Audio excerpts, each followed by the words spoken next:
ارشد شریف شہید کی شہادت کے بعد بہت سارے لوگ آپ نے دیکھا کہ پریس کانفرنسز بھی کرنے لگے، بیانیہ بنانے کی کوشش بھی کی گئی، بہت ساری کہانیاں بھی گڑھی گئی،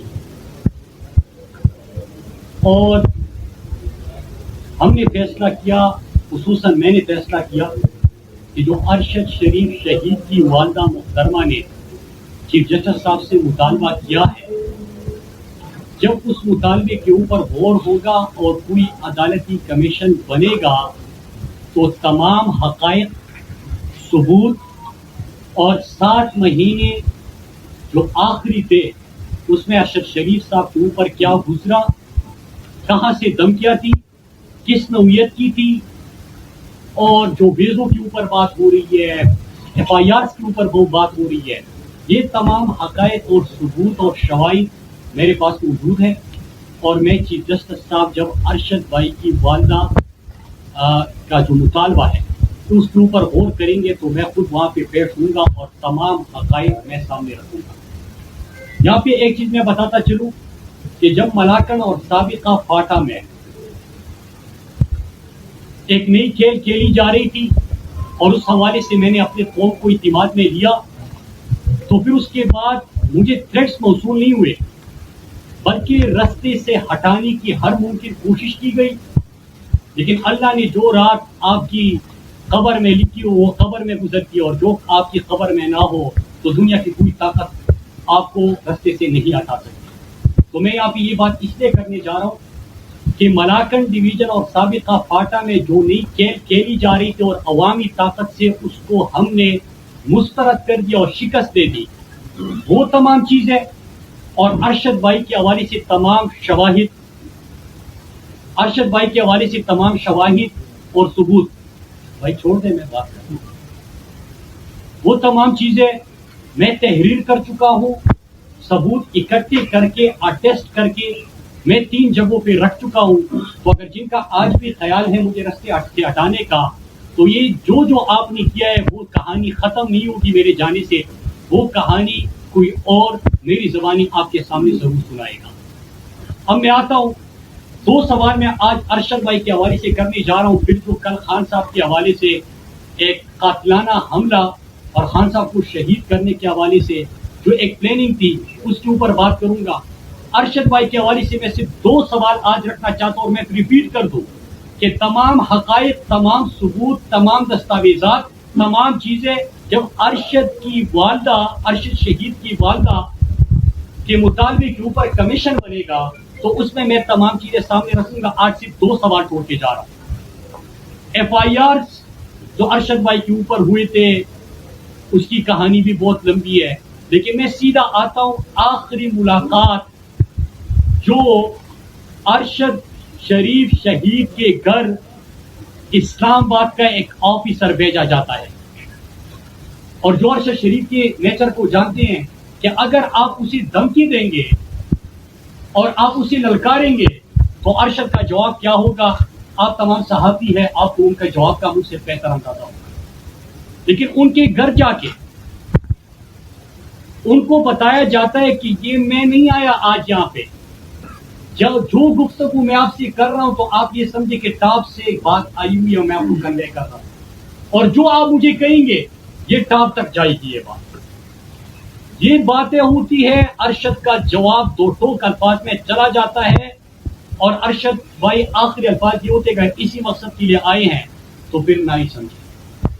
اس کے بعد ارشد شریف صاحب کو اپنا نمبر چینج کرنا پڑتا ہے اور مخصوص ادارے کے آفیسرز کے نمبر پہلے بلاک کرتے ہیں، اور پھر اس کے بعد وہ ملک چھوڑنے پہ مجبور ہو جاتے ہیں۔ پھر ایک اور سوال میں یہاں پہ چھوڑ رہا ہوں اور باقی پھر ریپیٹ کر دوں کہ کمیشن کے سامنے، چیف جسٹس کے سامنے میں تمام حقائق رکھوں گا۔ ایک دوسرا سوال جو سب سے اہم ہے اور ابھی تک کسی نے نہیں پوچھا، 10 اور 22 تاریخ کے بیچ، 10 اور 22 اگست کے بیچ جب ارشد شریف صاحب کو دبئی سے نکلنا پڑا تو 10 اور 22 کے بیچ پاکستان کے کون سے اعلیٰ حکام UAE میں موجود تھے، اور اس سوال کا جواب آپ کو فارن آفس کی بیٹ رپورٹر بہتر بتا سکتے ہیں کون سے اعلیٰ حکام دبئی میں موجود تھے اور اس کے ساتھ ساتھ کن اعلیٰ حکام کی دبئی اتھارٹی سے کمیونیکیشن ہوئی. یہ آج سوال میں آپ کے اوپر چھوڑ رہا ہوں, آپ بیٹ کور کرتے ہو, آپ اسی کا جواب خود آج قوم کو بتا دیں. اور وہ اعلیٰ حکام اتنے طاقتور کیسے ہو گئے کہ یو اے ای جیسے ملک پہلے ارشد شریف صاحب کو 48 گھنٹے کا ٹائم دیتی ہے کہ آپ کی زندگی خطرے میں ہے, آپ کو مارا جا سکتا ہے. ہم یہ ریکمینڈ نہیں کرتے کہ آپ پاکستان جائیں, بلکہ ہم آپ کو کہتے ہیں کہ 48 گھنٹے کا ٹائم دیں کیونکہ آپ نامور صحافی ہے, آپ کسی اور ملک چلے جائیں. اور ساتھ میں کچھ دیر بعد دوبارہ وہ اتھارٹیز والے آتے ہیں دبئی اتھارٹیز اور وہ 48 گھنٹے کا ٹائم بھی واپس لیتے اور ان کو کہتے کہ جلد از جلد آپ یہاں سے واپس جائیں. تو کون اتنا طاقتور تھا کہ دبئی جیسے ملک کوئی عام ملک نہیں ہے کہ ہمارے مقروض ہیں, ان کو مجبور کر سکتے ہیں. اور میں آپ کو یہ بتانا چاہوں اتنا ہنٹ دے کہ جب ارشد کے پاس دبئی اتھارٹیز آ رہے تھے تو ارشد نے میرا نمبر ملایا اور مجھے کہا کہ آپ نے کال بند نہیں کرنی تاکہ آپ گفتگو سن سکیں. اب میں آتا ہوں کل والی جو احسانیہ ہوا. میرے پہلے میں سوال پوچھتا ہوں کہ آپ کو یاد ہوگا کہ کچھ عرصہ پہلے عمران خان جب ریجیم چینج آپریشن ہوا, عمران خان صاحب نے امریکہ کو ایبسولوٹلی ناٹ کہا, سہولت کار بھی میسر آئے اور اعلی کار بھی میسر آئے. پھر جب عمران خان کی پاپولرٹی بڑھتی گئی اور عمران خان کنٹرول نہیں ہو رہا, قوم نے بھی غلامی مسترد کر دی, تو پھر اس کے بعد کیا ہوتا ہے کہ بند کمرے میں 4 افراد مل کر عمران خان کو رستے سے ہٹانے کی, قتل کرنے کی سازش تیار کرتے ہیں. اور آج میں جب سوچ کے آ رہا تھا کہ میں تمام نام, تمام حقائق, تمام چیزیں قوم کے سامنے رکھوں گا کہ ایک دفعہ یہ کہانی ختم ہو. ہم کسی کے غلام نہیں ہے کہ جب بھی آپ کی مرضی کرے, جس کے اوپر بھی آپ کی مرضی کرے, آپ کسی کو رستے سے ہٹانے کی کوشش کریں, پیرون بنے ہوئے ہیں. لیکن کل جب میں نے ہسپتال ہمت کی, حوصلے کی, ایک چٹان کی مانند, پہاڑ کی مانند جب اپنے لیڈر کو دیکھا کہ 3 گولیاں لگی ہے اور کنٹینر سے ورکرز کو حوصلہ دلانے کے لیے وہ ان کو سلام اور ہاتھ ہلا کے وہاں سے رخصت ہوتے, 3 گولیاں لگ چکی ہے. اس کے بعد جب اسپتال پہنچتے ہیں تو بیان جاری کرتے ہیں کہ ابھی میں زندہ ہوں, اس مافیا کا مقابلہ کرنے کے لیے ملک انتشار کی طرف نہ جائے. ایسا ہے ہمارا لیڈر جو اس موقع کی بھی اتفاق, اتحاد اور پاکستان میں امن رکھنا چاہتا ہے. دشمنوں کے سازشوں کو, امریکہ کے سہولتکاروں اور علاقاروں کی مذموم مقاصد کو وہ شکست دیتے ہیں اس حالت میں بھی. تو جب میں نے وہ دیکھا تو میں نے کہا کہ میں چند سوال ہی پوچھ لیتا ہوں. پہلا سوال یہ کہ عمران خان نے تو ایک ویڈیو تیار کی ہوئی ہے, اس میں 4 افراد جو بند کمرے میں قتل کی سازش کر رہے تھے ان کے تمام نام ہے. وہ تو خود آپ کے سامنے عمران خان صاحب فیصلہ کریں گے کہ کب آنا ہے. لیکن میں سوال پوچھتا ہوں کہ ایک غیر ملکی شخص کو گرفتار کیا گیا تھا کچھ عرصے پہلے, جس کو پاکستان سے کسی نے ہائر کیا تھا, ایک گروہ کا سرگنا ہے, عمران خان کو رستے سے ہٹانے کے لیے وہ شخص گرفتار ہوا. تو جب وہ شخص گرفتار ہوا تو سوال یہ ہے کہ کون سے ادارے کے اہلکار کس کے کہنے پہ اس کو حوالے کرنے یا وہاں سے آزاد کروانے کے اٹیمپٹ کر رہے ہیں. وہ کون تھے جو کوشش کر رہے تھے کہ جس غیر ملکی شخص کو گرفتار کیا گیا ہے, جو سرغنہ ہے ایک گروہ کا, غیر ملکی ہے, عمران خان کو قتل کرنے کی سازش تیار ہو چکی ہے, پکڑا جاتا ہے, کون دباؤ دیتا ہے؟ اور جو آفیسر دباؤ دے رہے تھے تو اس سے کیا ادارے کی ساکھ متاثر نہیں ہو رہی تھی؟ دوسرا سوال میرا کہ کچھ دن پہلے آپ نے سنا تھا کہ عمران خان کی ہیلی کاپٹر کی کریش لینڈنگ ہوئی, سنا تھا آپ نے؟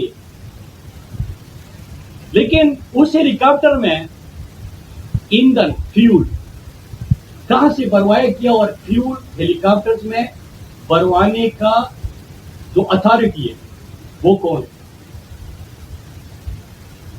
دوسرا سوال میرا یہ. اور تیسرا سوال میرا کہ ارشد شریف شہید کے جنازے سے ایک رات پہلے ایک پریس کانفرنس کی گئی. اگر آپ نے عمران خان کے خلاف سازش تک پہنچنا ہے اور آپ نے ارشد شریف شہید کے خلاف سازش تک پہنچنا ہے تو ایک آسان سا سوال ہے، جواب سب کو پتا ہے لیکن ہر بات ہماری زبانی سننا چاہتے ہیں. بس ہمیں ہی آگے کرنا ہے. اسلام آباد میں بیٹا ہر صحافی جانتا ہے. لیکن میں وہ سوال پوچھتا ہوں کہ کس کے کہنے پہ وہ ایک دن پہلے رات کو پریس کانفرنس کروائی گئی تھی؟ وہ رابطے بھی آپ ڈھونڈیں، ملاقاتیں بھی آپ ڈھونڈیں، آپ کو دونوں کا جواب مل جائے گا.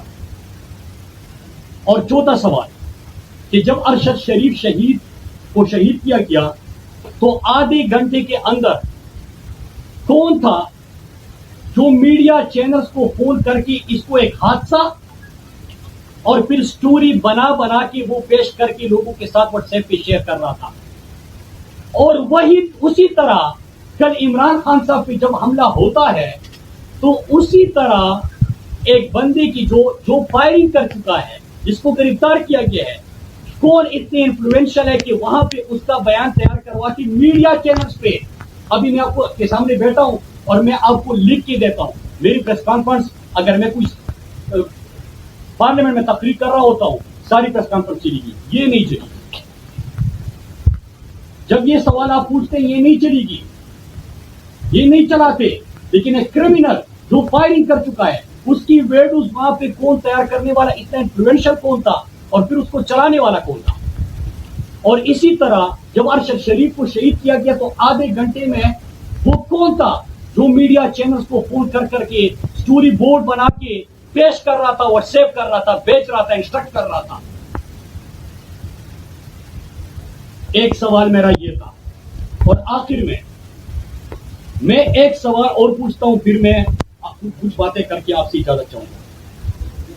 میں آج جس طرح کے 3 افراد کے نام عمران خان صاحب نے دیے، ایک شہباز شریف، ایک قاتل ثانیہ ماڈل ٹاؤن کے میں جس کے ہاتھ خون سے رگے ہیں، رانا ثناءاللہ جس کے اوپر 22 افراد کے قتل کا الزام اس کے اپنی جماعت نے لگایا تھا،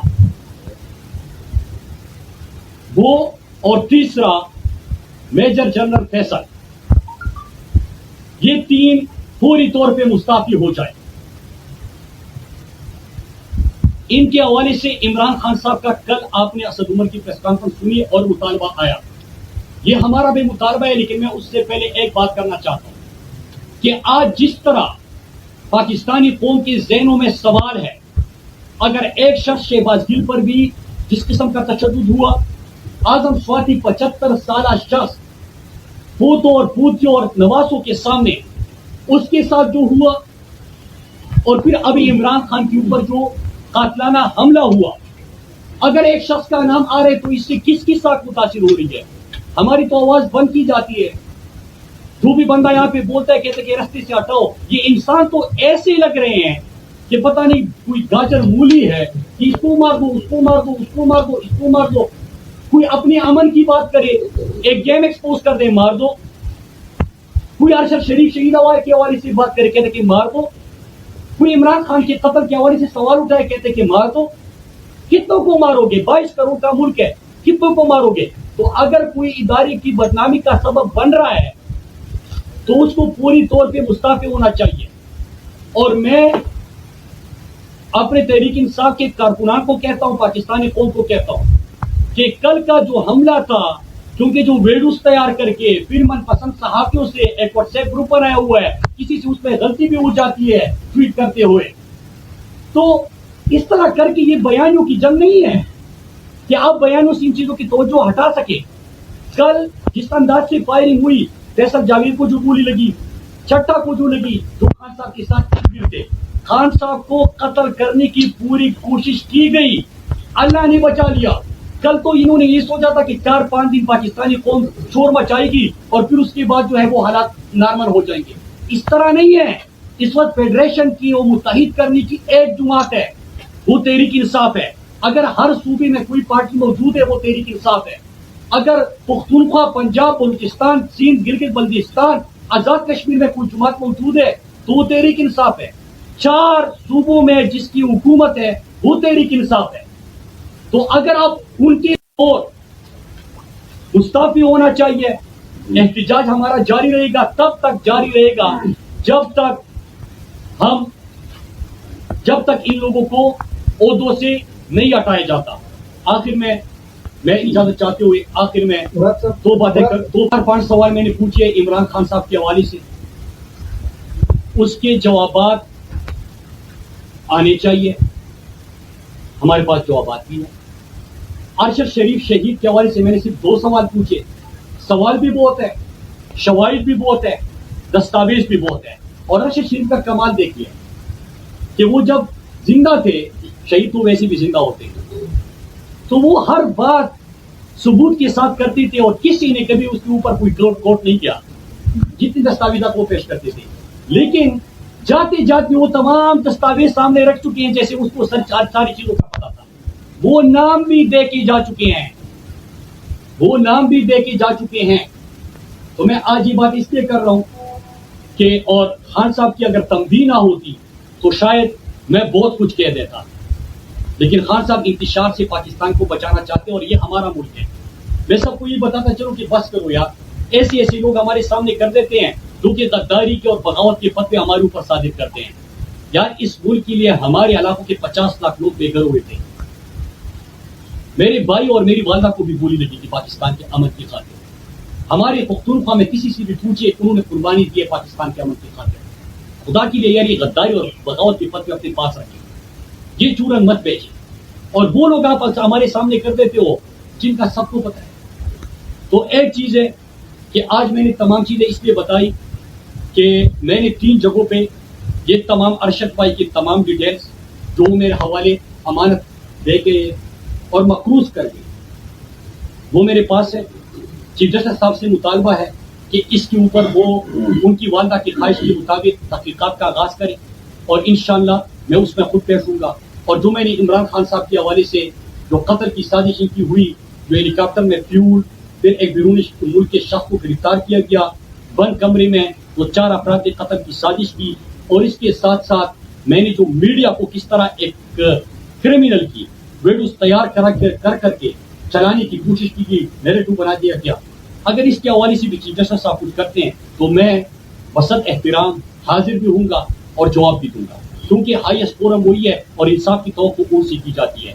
اور رہی بات 3 مطالبات جو عمران خان صاحب نے پیش کیے ہیں، ہمارے کارکنان، پاکستان کی عوام تب تک اپنا پرامن احتجاج جاری رکھیں گے. یاد رکھیے گا عمران خان وہ لیڈر ہے جس نے اسلام مفہومیہ کے خلاف قرارداد منظور کرائی، جو عالم اسلام کے ترجمان بنے، جنہوں نے ہمارا بیانیہ دنیا تک پہنچایا، جنہوں نے پاکستان کے غریب، مزدور، کسان، پیسی ہوئی طبقے کی نمائندگی کی. اور اس وقت پاکستانیوں کو امید ہے جو امریکہ کو بھی ایبسولوٹلی ناٹ کہہ سکتے ہیں. آپ عمران خان کو رستے سے ہٹا نہیں سکتے. میرے پاکستانیوں ریڈ لائن وہ کراس کر چکے ہیں. ریڈ لائن کراس کرنے سے ہم نے وارن کیا تھا اور اب وقت آ گیا ہے کہ ہم کھڑے ہو جائیں اور ہم عزم کے ساتھ کھڑے ہو جائیں گے. اور ان سوالوں کے جواب، اور اگر یہ لوگ مستعفی نہیں ہوتے تو پھر اس کے بعد ہم مزید حقائق کے ساتھ انشاءاللہ میں آپ کے پاس آؤں گا. میں پھر ریپیٹ کر دوں، زیادہ کچھ بولنا تھا، لیکن جو خان صاحب کی ہدایت ہے انتشار سے منع کر دیں، اور پاکستان میں ہم انتشار نہیں چاہتے، اس لیے میں جتنا محدود اس کو کر سکتا تھا میں نے کیا. مراد صاحب